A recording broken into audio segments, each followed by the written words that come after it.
leader. That's why he formulated a third question in verse 1 of chapter 4.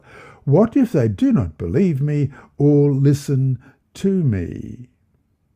This was not a question to learn something. How does the Lord receive whatever situation we believe God calls us to do?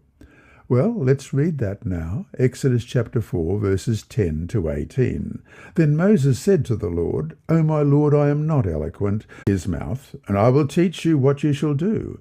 So he shall be your spokesman to the people, and he himself shall be as a mouth for you, and you shall be to him as God. And you shall take this rod in your hand, with which you shall do the signs. So delivers his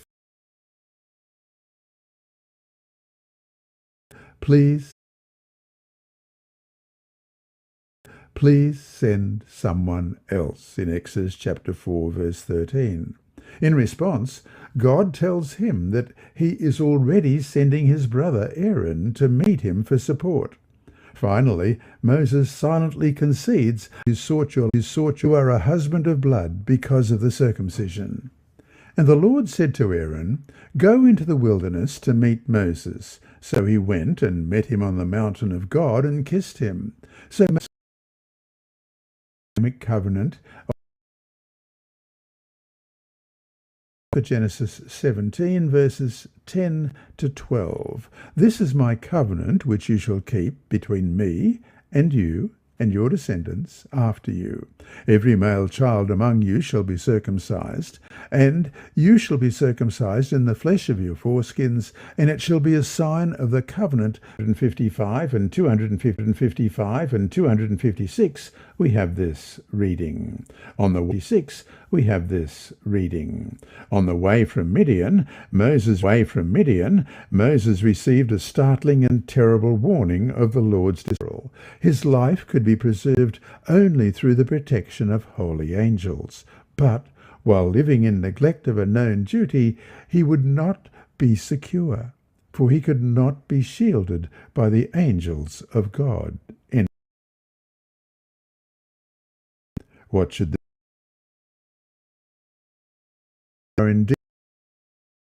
what do you know you should be doing? What changes do you need to make, even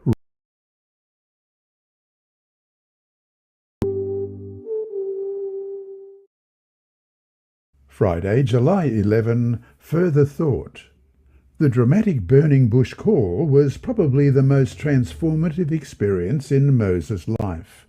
All other high points in his life depended on his positive, obedient response to God's commissioning him to lead the Hebrews out of Egypt and to the Promised Land. Sure, we know now how it all turned out, but put yourself in Moses' place at the time of the burning bush. He had fled from Egypt to save his life.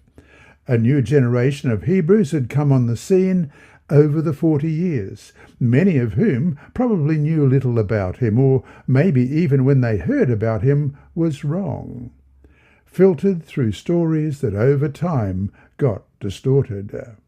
And yet, now he was called by God to lead this same people away from a powerful nation. No wonder he was reluctant at first. Yes, it was an extremely demanding task, but imagine what he would have missed if he had given a final no to God. He might have just disappeared into history instead of, through the power of God working in him, literally making history and becoming one of the greatest and most influential people, not just in the Bible, but in the world itself. And that brings us to our 3 discussion questions for this week. Number 1, in the quiet years spent in the desert, Moses did what God called him to do. He was a family man, took care of sheep, and wrote 2 biblical books under God's inspiration before he was called to be a great leader of God's people. What does Moses' experience teach us about our duties in life? Question 2. One could argue that, on the surface, Moses' excuses were in and of themselves pretty reasonable, were they not? Why should the people believe me? Who am I to begin with? I can't speak well. What should this story tell us about how to learn to trust that God can enable us to do what he calls us to do? And question 3. Dwell more on the point made in Sunday study about Moses' authorship of the book of Genesis and how important that work is to understanding sacred history and the plan of salvation. Why must we fight against every attempt, and there are many, to weaken the authority of the book, especially by denying the historicity of, particularly, the first 11 chapters?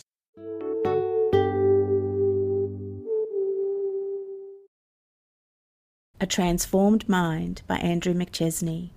Mitch, a tough gang member, got into a brawl with several other Native Americans in the US state of Washington. He suffered a significant head injury, and doctors said he would never work again. Then his younger brother, Stefan, invited him to the All Nations Center Adventist Church in Wapato, Washington. Stefan worshipped every Sabbath at the church with their mother and sister. Mitch didn't want to go, and he went unwillingly to church on Sabbath. But then he went again and again. He immersed himself in the Bible, spurred on by the hope that it could heal his mind. He clung to Romans 12:2, which says, "And do not be conformed to this world, but be transformed by the renewing of your mind, that you may prove what is that good and acceptable and perfect will of God," in the New King James Version. He embraced Philippians 4:8, which says, "Finally, brethren, whatever things are true, whatever things are noble, whatever things are just, whatever things are pure, whatever things are lovely, whatever things are of good report, if there is any virtue and if there is anything praiseworthy, meditate on these things." Church leader Jeff Wajon encouraged him, saying, "The Word of God promises that it will change your mind if you study it." Mitch began to see Bible promises fulfilled. Doctors who had said he would never work again were surprised to see him get a job and keep it. After Bible studies, Mitch gave his heart to Jesus and joined the Seventh-day Adventist Church. Then he became a Bible worker and started teaching the Bible to others. He and his wife opened their home to young people who needed a place to stay. Anyone was welcome if they followed the house rules. One rule was that everyone went to church on Sabbath. The lives of their house guests also began to change. One young person joyfully told Jeff on Sabbath, "You know what? When you told us about the Bible, we didn't want to listen to you at all, but now we want to study the Bible." Jeff said the change in Mitch's life was revolutionary. When he accepted God into his life, people didn't recognize him anymore, he said. He came from being a person who was very hard and brain damaged to being a person able to minister. Many young people have been touched by him. God works through us despite ourselves. An outreach program to Native Americans in Wapato and the surrounding region of Washington state got its start with the help of a 13th Sabbath offering in 1990. A highlight of the program is the All Nations Center Adventist Church, which opened in 2001. Remember, God is always faithful.